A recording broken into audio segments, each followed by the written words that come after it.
First off, it's not I'm Josh Rivers. It's hey everybody, my name is Josh Rivers, and today I'll be recapping RuPaul's Drag Race Season 10, Episode 3, Tap That App. So the first thing, the most important thing of this episode by far, like the thing that we need to discuss more than anything is, nope. God damn, I hit the wrong button every time. What the fuck was up with Ru's voice? This entire episode, was Ru having a cold? What was up with that? Because that made me it was just very weird. I legitimately thought for a second, what was she dubbing over her own voice or something? Because it was so quiet. Like, it felt a lot like season 1 episode 1, because in season 1 episode 1 he legitimately did dub over his own voice to say like, oh, this was the prize, this is the thing, because I don't even think they announced what the actual prize was. Like, Ru's voice was gone this entire episode, so it was really weird. And it was very, like, it just didn't feel right. It just felt so wrong that the girls were laughing at what he was saying, but it was like he wasn't saying anything with any intonation other than just his dry, hoarse sounding voice. It was so quiet. But I was like, is it an overdub? Because it's constant throughout the entirety of the episode. It's not just at the beginning. For a second, I thought it was just the beginning, but probably because I saw the beginning like 8 different times. But it's the entire episode. It's so weird. But the other thing of this episode that I'm surprised I like, because I've been sleeping on mini challenges this entire season. Granted, it's only episode 3. But even in All Stars 3, I was sleeping on them. The mini challenge for this episode was so fucking funny. It was so, like, enjoyably hilarious, which I don't usually get from these mini challenges, but it was so good. Now, granted, the 3 people that won the mini challenge were the ones that got the most airtime. If they didn't win, besides Cracker here, you didn't see much of them, but like Blair was really funny and also fit that role so well. Of like this new ingenue that's in the that's getting casted for something. Like, she just fits that role so well, and I was really expecting like Blair to be a little bit more awkward in this role than she was, and she did really well. But my favorite by far was Monique. That accent killed me, and I could not with Monique's act. Like, I want her to speak like that all the time. I don't want her to speak in a regular voice. She needs to speak like this throughout the entirety of her life. She should just start a new life with this accent, because it was so good. Also, I should hate those stupid ass tits that she's wearing, but oh my god, they are so funny to me. And Monet's Irish jig was very good. Like, Monet was also very funny. I was in love. But like, the favorite part, like, I was thinking for a bit and I was like, RuPaul was especially funny during this part. Like, RuPaul going, that's the worst Jamaican accent I ever heard, was also extremely funny. Like, this was super enjoyable in a way that I tend not to take mini challenges as, but this was really enjoyable. So I'm not going to go over the filming, because the end product is what matters. But what I do want to talk about is the workroom. And I know a lot of things, we'll get into the things that matter during Untucked.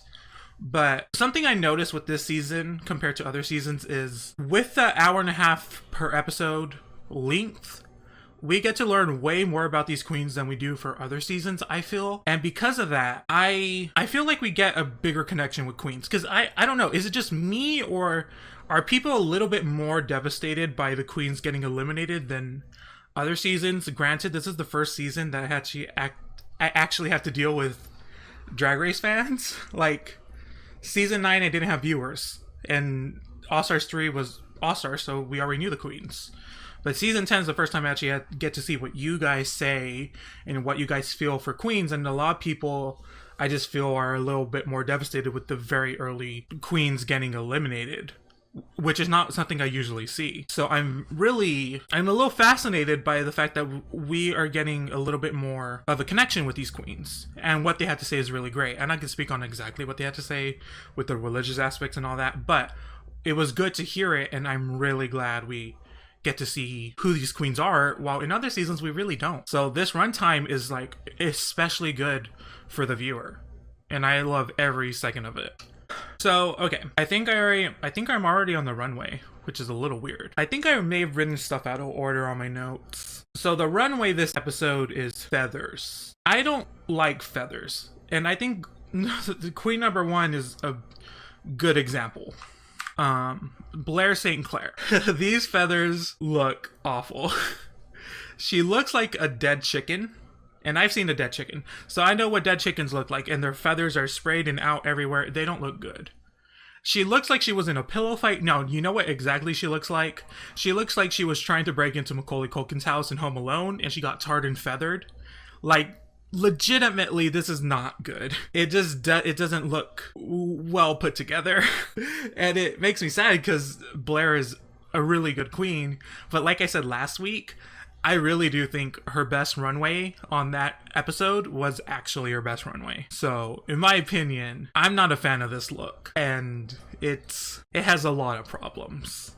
I actually don't think I would mind the dress underneath without the feathers. I think that's all I have to say about her. Cracker, I like this look. It's cute. The sentiment behind it is actually really meaningful, and I can appreciate that. It's just a little basic without the fascinator. It's a little bit basic. I don't really like the cage. I was wondering, is the cage supposed to represent like the fire escape railings? But I think it's just supposed to be a bird cage, in all honesty. I think it was just supposed to be a bird cage. I mean, it's a fine look, but not my favorite, and definitely not a standout on this runway. But then we get this bish. Ooh, girl, I was not expecting Eureka to do me like this, because remembering Eureka on season 9, and like thinking about her princess look that she did, like this is what a queen looks like. Like this is everything to me. It was so good. And I do have to agree with you right there. When she said, I think the children were thirsty for a loaf, I was not thirsty for a loaf. I did not need a loaf. I would have preferred not a loaf. She did need big hair. That is true. She did need big hair to extend over that collar. But this is so good. She looks straight up like evil Disney villain down 100%. And it's perfect. So I am especially here for this episode and Eureka on this episode. Thank you so much for the super chat, William. I love you and appreciate you too. Enjoy the creepy clown puppet. But yes, this look was everything. And despite the loaf, I might say, no, it's not my favorite. I was thinking about saying it's my favorite. It's not. But it's a very close second. So next we have Vixen. Now, I appreciate this look because I also really like peacocks. I was waiting for a moment with Vixen to like feather out or fan out the tail of her dress to make it look like when a peacock fans out their tail feathers. Ooh, couldn't speak there for a second. That didn't really happen, but I'm okay with it at the end because it is a really nice outfit. I don't really like the structuring of the front of it, which you can't see here, which is a good thing that she kept turning around so much to showcase how good the back of it is. But I'm so down for this. I think it's actually a really well executed look. So, and she does work the runway. That is true. She works that runway amazingly. Monique. Ooh, Monique looked good. I love Monique here. I really do love this dress and this outfit, and the cape. I think it's a really smart thing to do is have the feathers on the cape, and that's what accents the feather part. I'm not a huge fan of the hair at all. I know it's supposed to be like Grecian, but I'm not. I think it could have been something else, in my opinion. But I think it's really good. She is a true goddess here. And then we have Mayhem. I'm not a big fan of this one. I don't think it looks bad. Especially the back of it does look bad, though. The back of it is bad. I really don't like that. It did not need those contacts. Those contacts were so unnecessary. They just kind of distracted from the entire outfit because the dress itself doesn't really scream like evil or like anything intense, and it just doesn't go with it. I like the structuring on the top. I hate the bottom of this dress.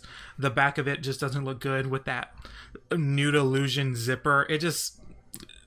it doesn't work. It doesn't work.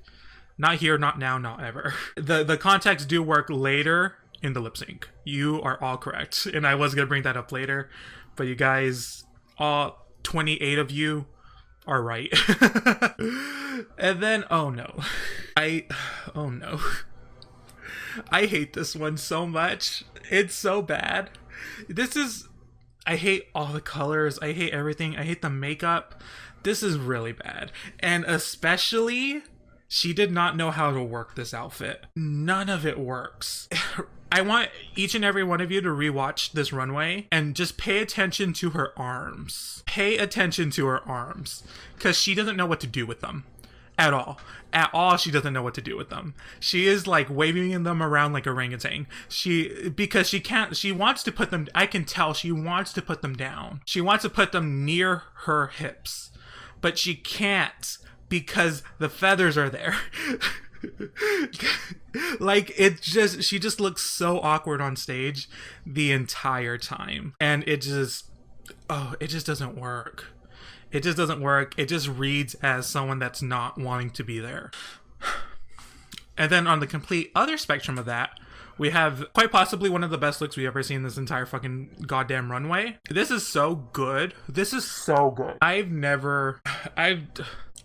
have slept on Cameron this entire season. This entire season have slept on her. She redeemed herself in my eyes. I don't even give two shits. There was no way she was gonna be in the bottom with this look. There was no fucking way.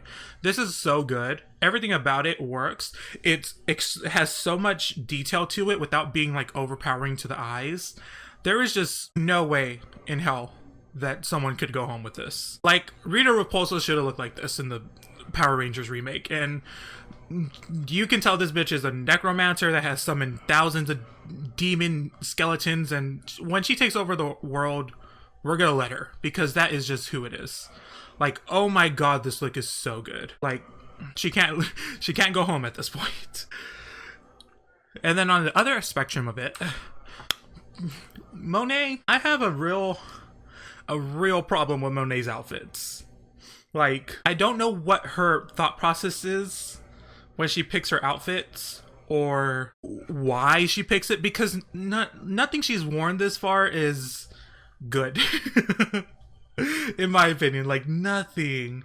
I expected so much more from her from the promo look, and we get this.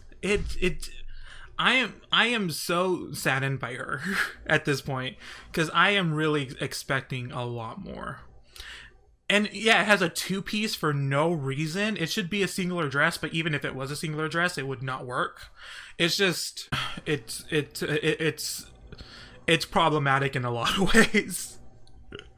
And not problematic in the general, in the general sense, not in the, that sense. Who's next? All right, Asia. I like this look. I like this look a lot. When I first saw it, I did not expect to like it. I legitimately, like, when she turned the corner, I was expecting to hate this look. First off, Tweety Bird, most cartoon birds don't usually have visible feathers, so it's actually really weird to see Tweety Bird with real feathers. It's like, he's usually very smooth. The only time you see feathers is when Sylvester grabs at him, and you see some comically big feathers that are the same size. But oh my god, this outfit is ridiculous. It's over the top, which is what I was wanting from Asia this entire season. I've been waiting for this. Like, she kind of gave that for episode 1 with that horrible Dragon on Time look that I hated, but this one really works. And she played it so well on the runway with blowing her bangs and all those little movements, her cupping her hands to make the beak. It was very smart, and it on someone else it could have been a disaster, but because she just works it so well, it really makes it work for me. I can completely understand people that do not like it. Like, I really do understand it, because that's what I thought I was going to be, but I really enjoy this look. And then we have Yua, and I think this dress is beautiful. I do think this dress is really beautiful. The crows, I think, could have been done in a better sort of a way, because they do kind of stand out. They do kind of look like they're just sitting there, not flying. But the wig is a problem. The wig is a problem because it's so disconnected from everything else. Like, she should have had another striking red something on her. Like, if she was holding, I don't know, like a dripping red heart, or I don't know, had rose petals everywhere. Like, rose petals do signify death, so she could have continued that storyline. I'm sure Shea Coulee would agree that rose petals signify death, but it's just a little disconnected. She does have red nails, but they're not striking enough for you to actually notice. So, while I think the dress is actually really well crafted, I don't think it's a good overall look. And then we have Aquaria. And again, we have that dead chicken sort of a look. But this time it's actively trying to be that, which I could appreciate. I don't think it's the best. I think Aquaria's other looks have been better. Or rather, Aquaria's look last week was better. This one is fine. I'm waiting for her to give something with a bit more shape. Because I'm waiting for that. I don't think it's necessary, but I'm sure she's going to give it at one point. But I think overall this is really well done. And she performed it very well on stage too. So give her props for that. So let's talk about this. Oh my god, their legs. I'm so glad I caught that and made it the screenshot. So let's talk about this challenge, this app infomercial challenge, which, by the way, do apps have infomercials? Do dating apps have infomercials? Because I don't think I've ever seen a dating app infomercial. But you know what? I don't see a lot of infomercials to begin with. So this challenge, Team Blair, let me go over each girl. The Vixen was she had the biggest potential for the character. She was playing the actual, like, doomsday crazy person, but it just fell really flat. And she was by far the worst, and she had a lot of potential to be in the bottom 3. A lot of potential. Blair did really well. Blair did a lot of really good acting when she wasn't talking. Not that when she was talking it was bad, but she was giving really good expressions when it was other people's lines. So she was stealing the spotlight from other people. Cracker kind of surprised me by not standing out. I expected a lot more from Cracker. I really did expect Cracker to, like, kill this challenge. And she did fine. She did well enough. But she wasn't on top like I was expecting it to be. And then Eureka did amazing. She was so funny. Her expressions the entire time were just there, and I loved everything Eureka did. Her in that, like, supermarket, like, stealing shit was so good to me. I was like, that was everything. But overall, I think Team Blair did the best. If there was going to be a winning team, it was going to be Team Blair. And then we have Team Fibster, who is Team Monique. Starting from the top, Cameron's not here, but we'll get to Cameron later. Dusty. Dusty did very well. I found Dusty really good, but with this team in particular, there's no interactions amongst the queens. There's no interactions between any of them. They're all separated. They don't really have any time. So it's not like when one queen's talking, you see the other queens doing stuff in the background like the other two commercials do. So you just can't see these queens do anything except for when they are talking. I thought Dusty did very well, and I think she really played this character really well, and it was funny. I thought Monique was especially funny this episode, and I just don't think her lines were well written in a way. Like, there was no punchline. It was just the exact same note done throughout her scene, but I thought she delivered it very well. Then we have Cameron, who was completely dry throughout the entirety of her speaking part, and she had a very big important speaking part, and her one gag of, like, changing her voice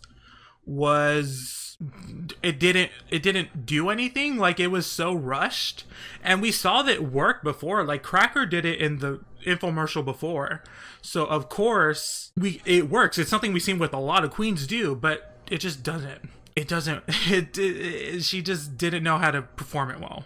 And then we have Mayhem, who, of course, that entire gag of like, it was revealed that it was like a catfish the entire time, was so, it was so disjointed. Like there wasn't a connection that it was like, oh, this Cameron playing on the laptop then became Mayhem. Like it didn't even seem like, you can completely forget that it was even the same location. It just wasn't done correctly, and it fell completely flat. And that was like the big joke of this infomercial or commercial. I don't even know if it's supposed to be an infomercial, but it just falls completely flat and just ruins the entire performance for everybody. Like, it brought down the entire team by that one joke missing. And then we have Team Monet with Madame Butterface, which I find to be like the funniest concept. But Monet herself was really forgettable. I expected a lot more from Monet. Like, I mean, like, I don't know if this is my problem with having high expectations for queens and them not meeting it, and that makes it seem like I like them less. Like, I think they should be doing better, thus in my head they do way worse than they actually are. But I am expecting a lot from Monet, and she is not delivering.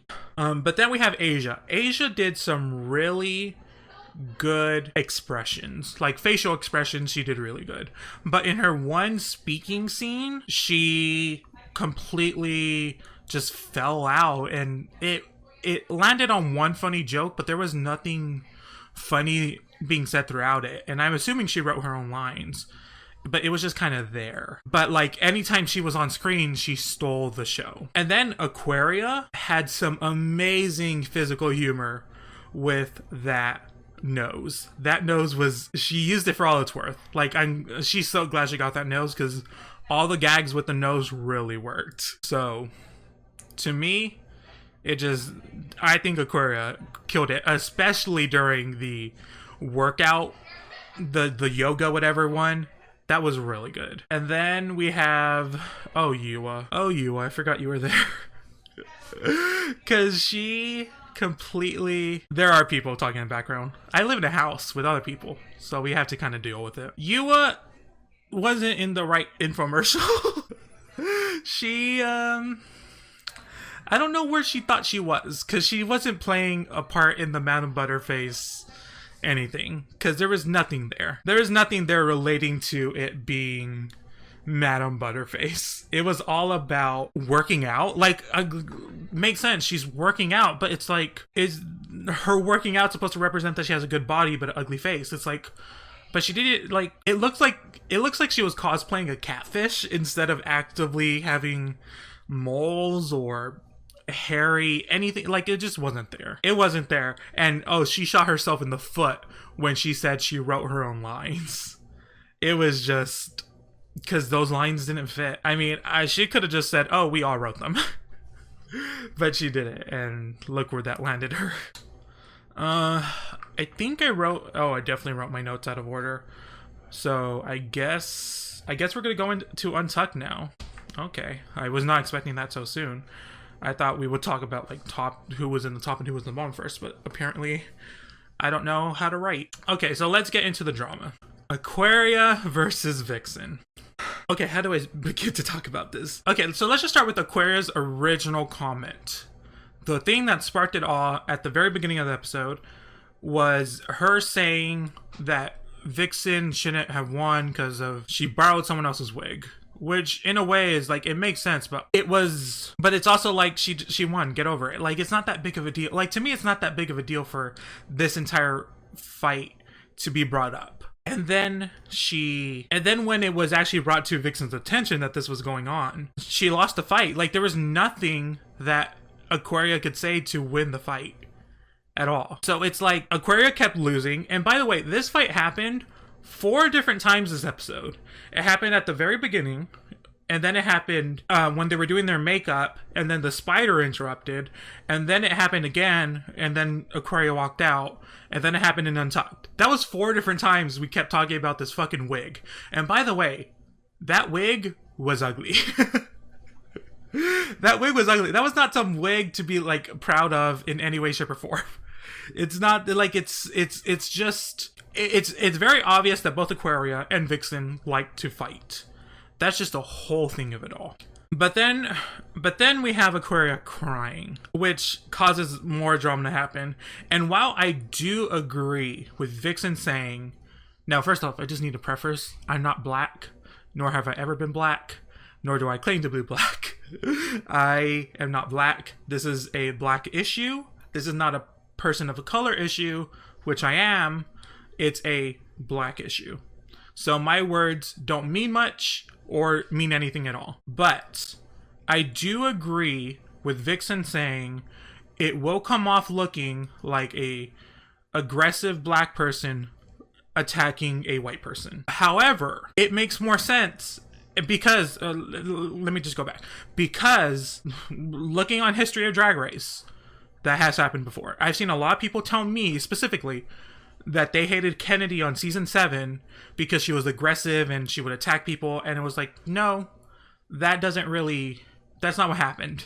You have a deeper issue than what was actually being there. But because it's Vixen, specifically because it's Vixen, it doesn't feel like Vixen is a very aggressive person. So she can say, oh, this is gonna make me look like I'm a black bitch. But the thing is, that's how she plays herself. That's the only facet of Vixen that we know.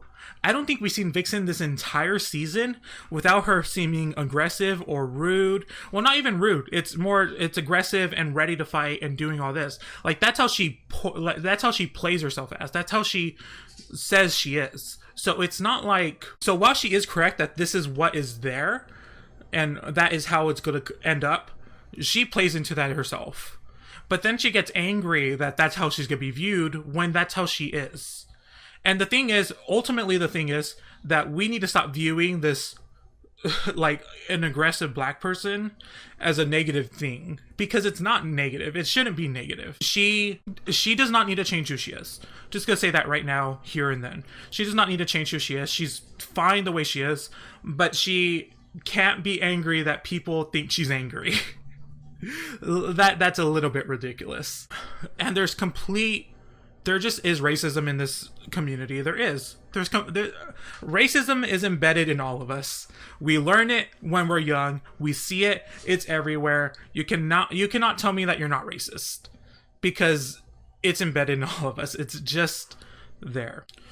Now, on the side of Aquaria and her crying, it felt like Vixen was calling out Aquaria's crying to be disingenuous, which it very much wasn't, because the original thing of Aquaria crying actually didn't have to do with what Vixen was saying. The original thing that made Aquaria cry was Dusty. It was actually Dusty pointing out those thoughts and then asking more questions that led to Aquaria crying. And I will never agree with anyone, even Vixen, saying your crying is gross and your crying is not okay, because it's just human nature to cry. Like, if your body needs to cry, you need to cry. So I'm not gonna be okay with it.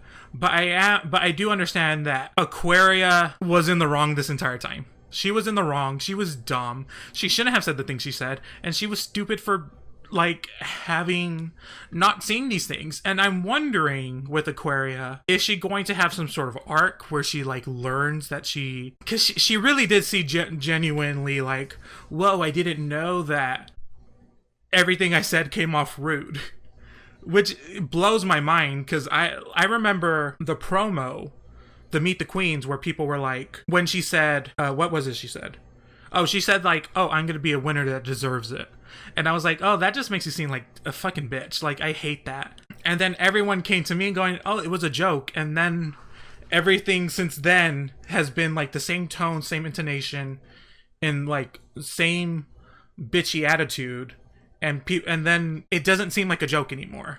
So I don't know. It does seem and I can relate to that. I have a very dry sense of humor at times. I say some shit that people don't understand as a joke. I actually relate to Aquaria a lot, which is probably why I hate her so much. Because she really is coming off so bad here. And I'm just not here for this entire situation, because no one is coming off looking good, in my opinion. I think Vixen's coming off looking a little bit better because at least Vixen knows who she is. But Aquaria, it just seems like has no idea what is happening. Like, she has no idea how she affects people around her. At least Vixen knows what she does and what she says. Is there anything I need to talk about now? I don't think Vixen is stirring the pot. I think Vixen is responding to things being said to her. Granted, at the mirror, there was the time where she said that wasn't funny, but also it wasn't funny. Like, I don't think I've disagreed besides her thinking that she is going to be viewed that way. I don't think I disagreed with Vixen thus far. I think Vixen has been pretty on point. For example, at the very beginning of this episode with Monique saying, with Monique saying that she should have been in the top, and then it cuts to Vixen in her interview going, if you want to be in the top, you just need to do better, or something along those lines. I was like, yes, that's exactly what needs to be said right there. Like, I agree with Vixen a lot, but I don't know. No, I do know. I do know. I hate when people say I don't know. It's just, I think the situation is a little bit more dicey than it is most. Oh, and also, I didn't even mention this.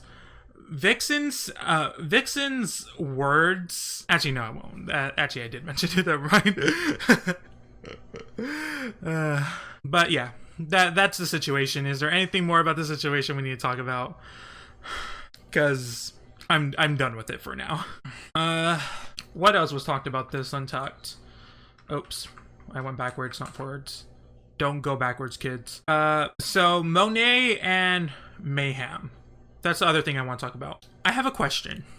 Has there ever been a point throughout the entirety of Drag Race where someone threw someone that was safe in Untucked under the stage, like under the bus, not under stage, under the bus, and it had any repercussions later? Because I can't think of a single moment where that happened. Like, Monique should be fine, because Monique really, like, RuPaul doesn't remember who Monique is right now, because Monique's not in front of her. Like, she doesn't remember. She's not even going to remember this has ever happened. You know who is going to remember this? The producers.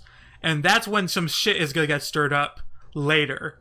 So it's not even like Monique needs to worry about, oh, the judges know this or this or this about me, because it doesn't fucking matter. Because the judges are not going to remember. But who is going to remember is the judges and the producers. The producers are going to remember and is going to do some shit. So it doesn't, like, that is just not gonna, it's just not gonna matter. So I don't think Monique needs to be any sort of pressed at this situation going on.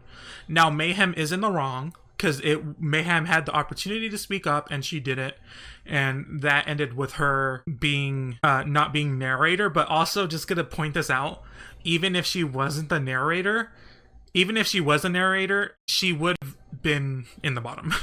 Like, the narrator wasn't what was gonna save Mayhem. The writing was wrong. Everything was wrong about that scene. So it was not gonna work for her. So yeah. And the last thing I want to talk about was really confusing to me. It didn't, and kind of made me not like either Mayhem or Cameron right here. Cameron was saying, like, it's all a game and some of these queens are just playing dirty. It's like, wait, who's playing dirty? Who's playing dirty right here? No, like, I don't understand who's playing dirty, because it doesn't make any sense. It doesn't make any sense, that line. Who's doing it? Who's doing it? The cinematography was great. Cameraman deserves an award. But it was like, I don't understand where Cameron's coming from at this point. Like, it's not, no one's doing anything differently than you are. You're just doing the challenges and going through it. Monique is not saying or doing anything wrong, because she's defending herself in the way that she feels she needs to, even though I personally don't think she needs to, but that's just how it is. This was ridiculous right here. But okay, this is when I was supposed to have this up first, and then we were going to talk about Untucked, but I got it mixed up because I'm bad at my job.